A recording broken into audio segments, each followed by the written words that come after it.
Example 6.1. The objective is to convert units between degrees, radian, and revolution or rotation.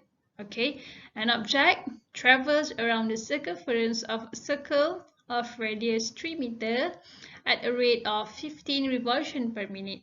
So the information that we have from the question, the first one is radius r, and then the rate of 15 revolutions per minute, which is omega.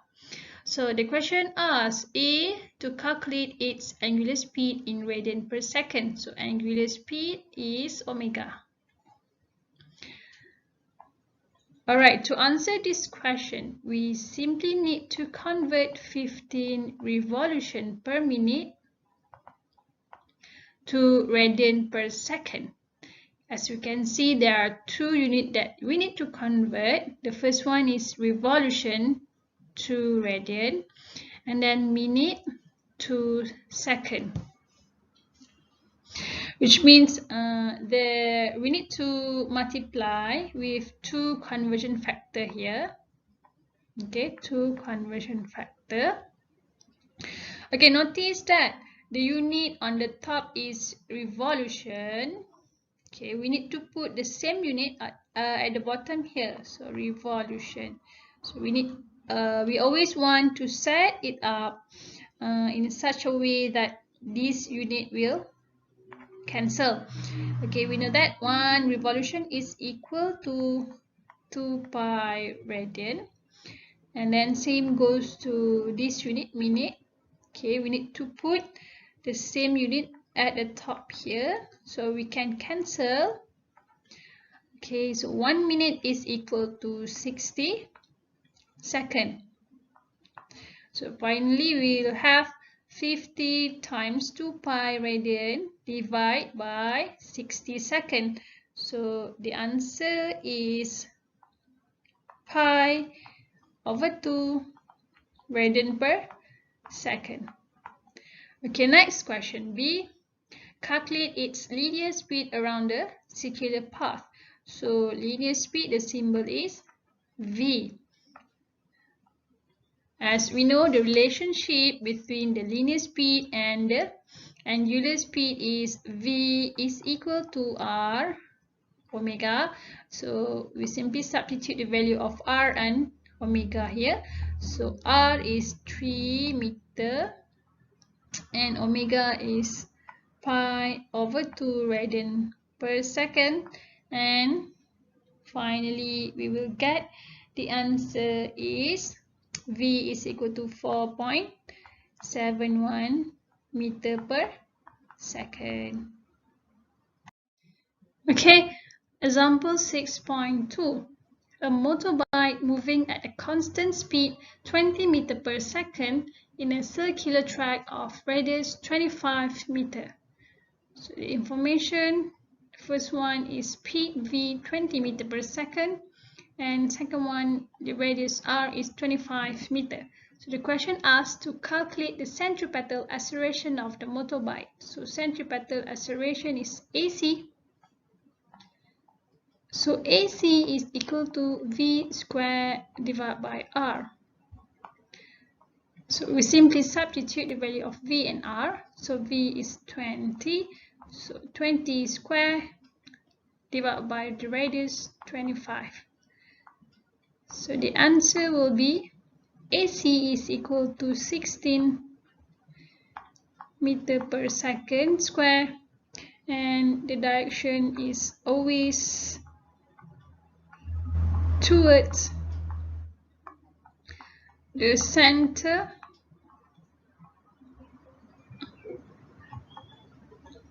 of the circular track. The circular track. Okay, next B.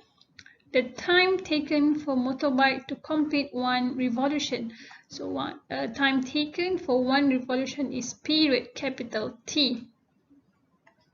Okay, previously we learned that speed V is equal to total distance divided by the time taken. So for one complete revolution, the total distance is simply the circumference of the circle, which is 2 pi r. And the total time for one complete revolution is the period capital T. So we have the equation V is equal to 2 pi r over T. So we will rearrange the equation, let T be the subject of the equation. So T is equal to 2 pi r divided by V. So 2 pi r, 2 pi times the radius 25 divided by V. V is 20. And finally, we will get the answer. T is equal to 7.85 seconds. We also can use directly the equation of AC is equal to 4 pi square r over T square. So we will get the same answer. Okay, next example 6.3. The objective is to solve problem related to centripetal force for horizontal circular motion. Okay, a ball of mass 150 grams is attached to one end of a string 1.1 meter long. The ball makes 2 revolutions per second in a horizontal circle. Okay, the information that we have here, first one is the mass, and then the length of the string is equal to the radius of the circle, so r is 1.1 meter, and next one is the frequency f, which is 2 per second. Right, the question asks to sketch a free body diagram for the ball. Okay, sketching the free body diagram. So the first step, sketch and label all the forces acting on the ball. The first one is the weight of the ball, which is always directed downwards to center of the earth. We label as mg. The next one is the tension provided by the string, which is always directed away from the object, and we label as capital T. And we know that the centripetal acceleration is always directed towards center of the circle. Next, the second step, then we sketch a free body diagram of the ball. So we draw the x and y axis, and then we transfer the blue arrow up here. So the first one, the mg, downwards. Next one, tension to the right. So that is the free body diagram of the ball. Okay, next question B. Determine the centripetal acceleration of the ball AC, and then the magnitude of the tension in the string T. So first we write down the information we got from the question. The first one is M, mass is 0.15 kilogram.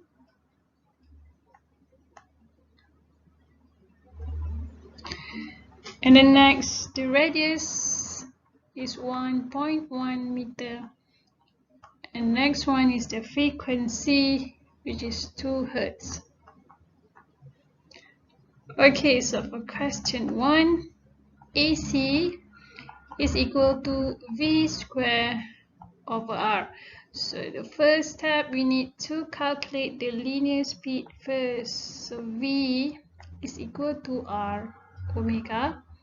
So omega is 2 pi f, so we have V is equal to 2 pi f r. So 2 pi, the value of f is 2 and r is 1.1. So we will get our linear speed V is equal to 13.8 meter per second. So now we can calculate the centripetal acceleration. AC is equal to, we substitute the value of V, which is 13.8 square divided by R, which is 1.1, and got the answer of AC, which is 173 meter per second square, and the direction is towards center of the circle. Okay, next for question 2, the magnitude of tension in the string. Okay, the net force that causing the uniform circular motion is we call as centripetal force, which means is the centripetal force enable the ball to move in circle, which is it's provided by the tension in the string. Hence, the total force in component X is equal to the centripetal force Fc. So the only force that we have in X component is the tension. So T is equal to centripetal force AC.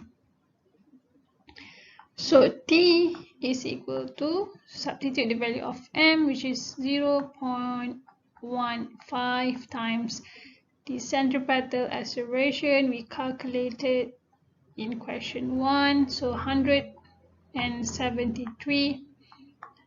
So we got the answer of tension is 26 Newton. Example 6.4. The objective is to solve problem related to centripetal force for vertical circular motion. A small remote control car with mass 1.2 kg move at constant speed of v is equal to 15 meter per second in vertical circle track of radius 3 meter as shown in figure 6.1. The question asks to determine the magnitude of the reaction force exerted on the car by the track at point A and point B. Given the value of acceleration due to gravity, g is equal to 9.81 meter per second square. Alright, the information we have are, the first one is mass m 1.2 kilogram, and then speed v 15 meter per second, and then r radius 3 meter.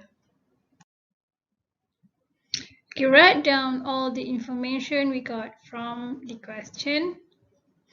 Right, in order to solve this kind of problem, the first step is we need to sketch the free body diagram. Okay, now refer the diagram of the car at point A at the bottom of the track. So the forces acted on the car are, the first one is the reaction force. Okay, the reaction force is always directed perpendicular to the surface. We label as NA. And the second force is the weight of the car, which always directed downwards to the center of the earth, and we label as mg. And we know that the acceleration, the centripetal acceleration, is always directed to the center of the circle. Now we can solve the problem. Okay, the summation force component y is equal to Fc. So the forces that we have at component y is NA and mg. Since NA is same direction with the centripetal acceleration, so NA is positive and mg is negative since it's opposite direction with AC. So now we will write the total force, which is NA plus negative mg is equal to mv square over r. So rearrange the equation, we add both sides with mg. So we have NA is equal to mv square over r plus mg. So we substitute all the value. So the mass of the car is 1.2 times the velocity 15 meter per second square, and the radius is 3 plus 1.5 times 9.81. So the reaction force at point A will be 101.8 Newton. Okay, next is question B. The reaction force at point B.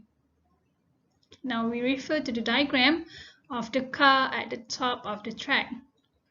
Okay, so first we sketch the free body diagram. The forces acted on the car are, the first one is the reaction force, which is always directed perpendicular to the surface and we label as NB.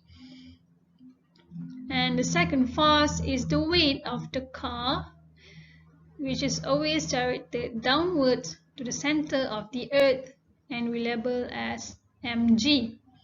And we know the centripetal acceleration is always directed to the center of the circle. And now we can solve the problem. So the summation of force at component y is equal to Fc. So the forces that we have is NB and mg. Since both forces are same direction with the acceleration, so the forces are positive. So we're going to write NB plus mg is equal to mv square over r.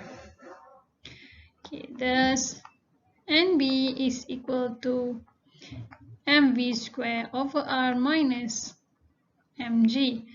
So now we will substitute all the value of m, v, r, and g. So the mass is 1.2 times the velocity is 15 square divided by the radius r is 3 minus 1.2 times 9.81.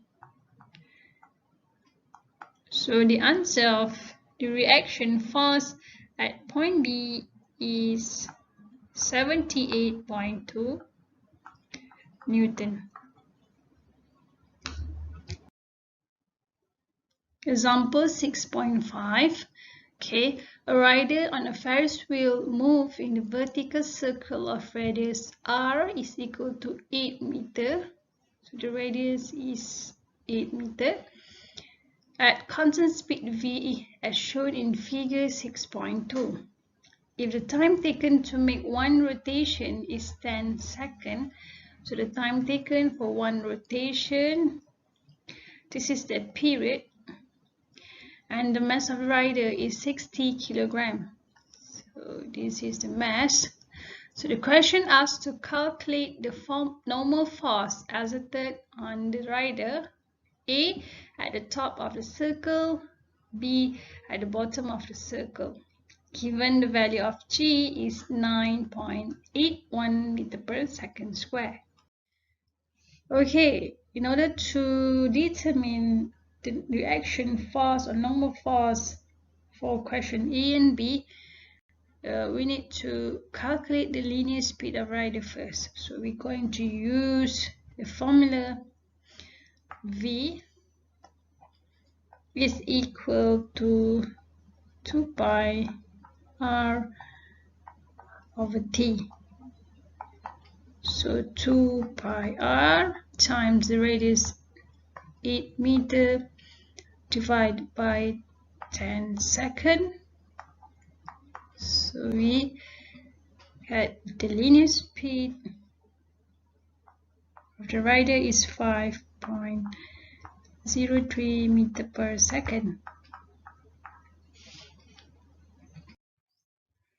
Okay, now we can answer question A to calculate the normal force exerted on the rider at the top of the circle. So the first step, we need to sketch the free body diagram. Okay, the first force acted on the rider is the normal force directed upwards. It is always perpendicular to the surface. The second force is the weight of the rider directed downwards to the center of the earth. And the centripetal acceleration is directed to the center of the circle. Since the weight is same in direction to the acceleration, so the force is positive. Meanwhile, the normal force is negative because it is opposite in direction to the acceleration. Okay, now we can write the net force in component Y. So the total force in component Y is equal to the centripetal force Fc.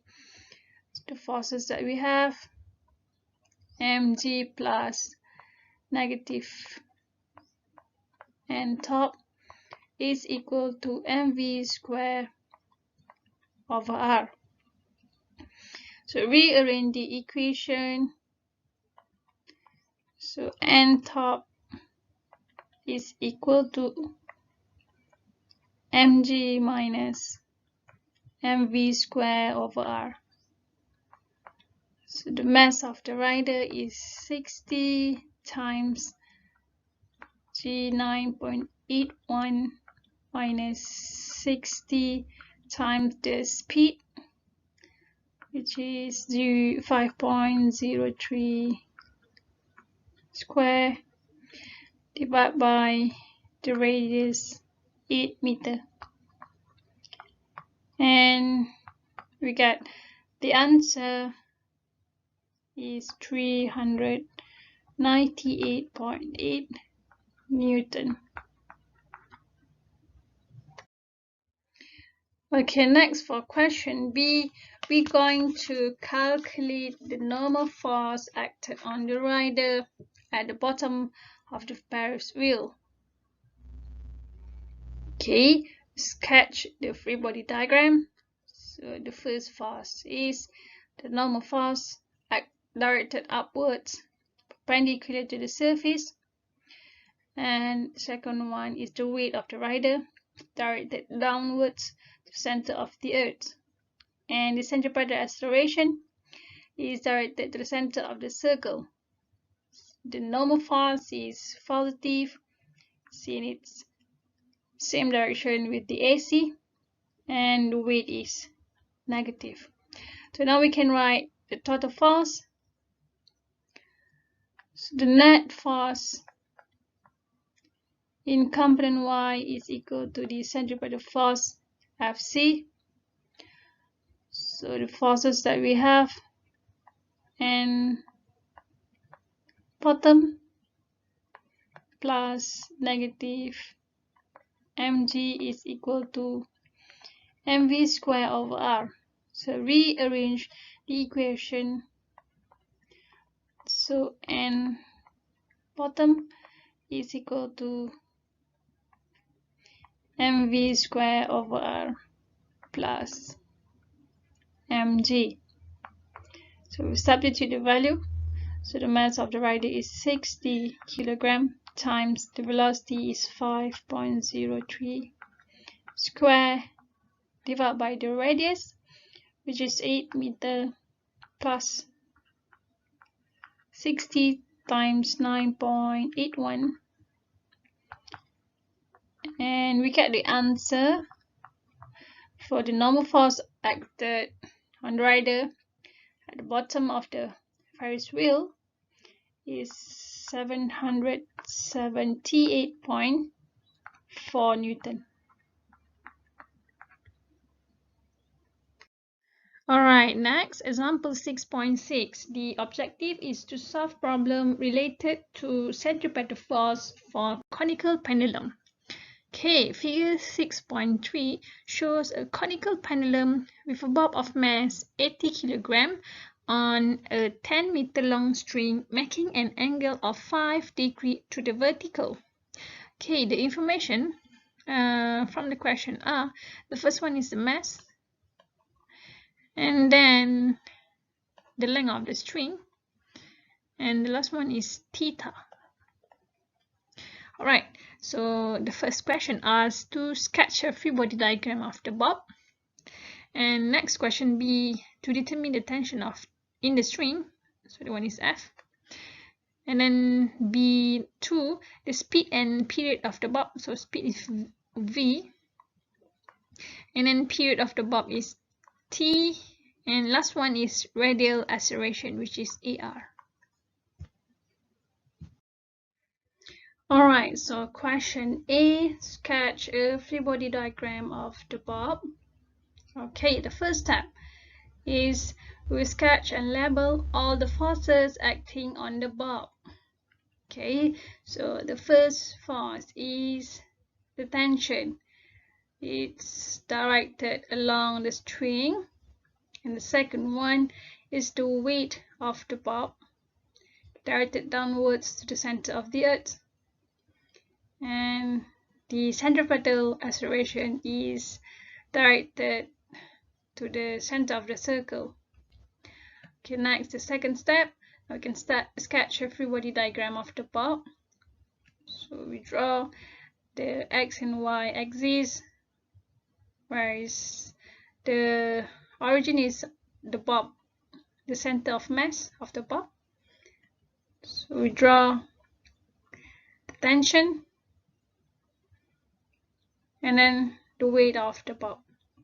Lastly, the centripetal acceleration to the left. Okay, now look at the free body diagram. You can see that the force is two-dimension force, so we need to resolve the force. So we have F cos theta for the y component and F sin theta for the x component. So referring to the vertical component of the free body diagram, so we have two forces, F cos theta and mg.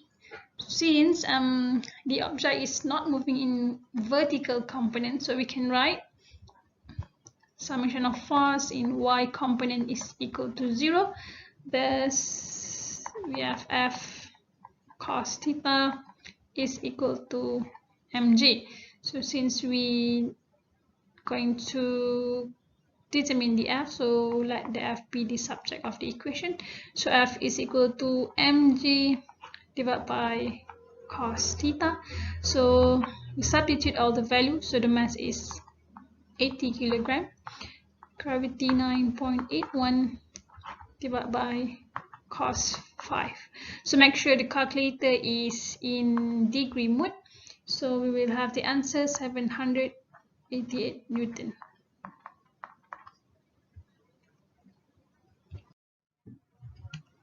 Okay, since the centripetal force is contributed by the horizontal component of tension, so we can write summation of force in component x is equal to the centripetal force.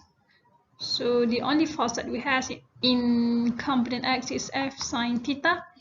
So F sin theta is equal to mv squared over r. Okay, so we need to determine the expression of r first, so then we can solve for the tension. Okay, now we are going to determine the expression of r in terms of L. Okay, please refer to the diagram. So that one is the length of the string L, and that is the radius of the circle. Okay, using the Pythagoras theorem, this is the opposite side, this is the adjacent, and this one is the hypotenuse. So we will use the sign which is so. So we will get sine theta is equal to r over L. So we will rearrange the equation, making the r as the subject of the equation. So we will have r is equal to L sine theta. So we will substitute this expression into this equation. So we will have F sine theta is equal to mv square over L sine theta. And we will rearrange the equation. Let dv as the subject of the equation. So we will have v is equal to FL sine square theta divided by m square root. So we will substitute all the values there. So the F is 788, the length is 10 meter, sine square theta is 5, divided by the mass of the bulb, which is 80 kilogram. So the velocity we will have 0.87 meter per second. Okay, next question B2, the period of the bulb. So the equation of period, T is equal to 2 pi R over V. So we will substitute the expression of R here in terms of L. So T is equal to 2 pi L sine theta divided by V. So T is equal to 2 pi, L is 10 meter, sine 5 divided by V, which is 0.87.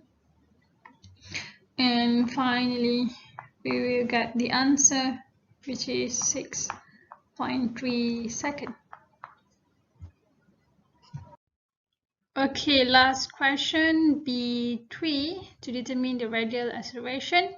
Okay, from the definition of the radial acceleration, which is AR is equal to V square over R. So we will substitute the expression of R here in terms of L. So V square over L sine theta. So substitute all the value. So V is 0.87 square divided by the length, which is 10 sine 5, and finally we will get the answer of the radial acceleration, which is 0.87 meter per second square, and the direction is toward the center of the horizontal circle.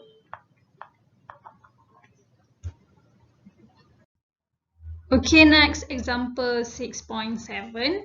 Okay, the objective is to solve problem related to centripetal force for motion rounds a curve on flat track. Okay, so the question: a car of mass 2000 kg rounds a circular turns of radius 20 meter. Okay, the road is flat and the coefficient of friction between tires and the road is 0.7. So the information that we have, first one is the mass, and then R, radius, and last one the coefficient of friction mu k, which is 0.7. Okay, so the question asks A to sketch a free body diagram of the car, and then B to determine the maximum car speed without skidding, which is Vmax. Alright, question A, to sketch free body diagram of the car. Okay, here's the car, that one center of the circle. So the centripetal acceleration is directed toward the center of the circle. So the forces acted on the car, the first one is the weight of the car, which is directed downwards to the center of the earth. The second force is the reaction force, which is perpendicular to the surface. And the last one is the friction force to the right, keeping the car from slipping. Okay, next for question B, we are going to calculate the maximum car speed without skidding. Okay, from the diagram in A, okay, we can say that the car is not moving in the y component. Okay, so we can write as summation of force in y component is equal to 0. Thus, N is equal to mg. Meanwhile, in x component, the friction force is the only horizontal force acting on the car, okay, which means the centripetal force is provided by the frictional force between the wheel and the road. Okay, so we can write as summation of force in x component is equal to the centripetal force. So the only force that we have in x component is the friction force. So friction force is equal to mv square over r, and the formula of frictional force F is equal to mu n. So we will substitute the expression of n, so F is equal to mu mg. Okay, so mu mg is equal to mv square over r. So we divide both sides with m, so we cancel m. And finally, we will have the expression of V is equal to square root mu Rg. So we will substitute all the value. So mu is 0.7, R is 20, and G is 9.81. And finally, we will get the answer of the maximum car speed without skidding is 11.7 meter per second. That's it. Okay, so that's all for chapter 6. Thank you for watching.